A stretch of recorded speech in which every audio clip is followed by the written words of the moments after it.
Today, we're going to guide you through the process of logging into C6 Slicer and importing STL for slicing.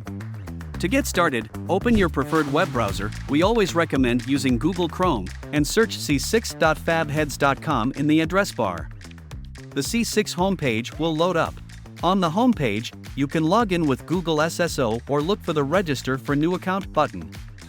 Click on it to proceed with creating your account. Here, you'll need to provide some information to complete the registration process. Once you've entered your details, take a moment to review the terms and conditions or any privacy policy provided by C6.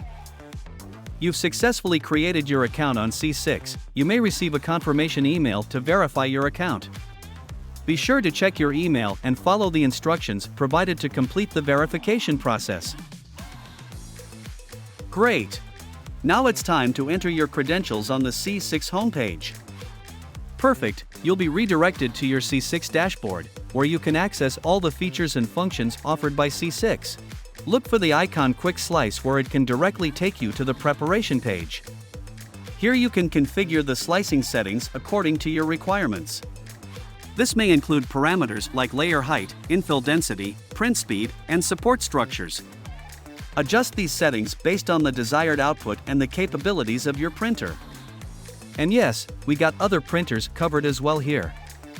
You can select the desired printer for your printing here.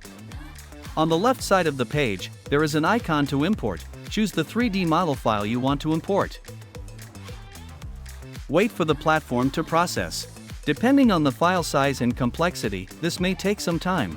Once the model is successfully imported, it should appear in your preparation area. You can view and interact with the 3D model to ensure it is imported correctly. Click on the Slice or Prepare for Printing button to initiate the slicing process. This will generate the toolpaths and instructions required for your specific 3D printer. After slicing, you should see the sliced model in your preview window. You can visualize the individual layers or sections of the model to ensure the slicing was successful. Finally, you can download the sliced file in a compatible format, such as G-code, to use with your 3D printer. Look for the option to download or export the sliced file and save it to your computer or a connected storage device. Congratulations, you've learned the ropes of logging into the C6 software and slicing your very first part. Thanks for watching, and don't forget to smash that like button if you found this video helpful. Stay tuned for more exciting C6 tutorials coming your way. Until next time, happy printing!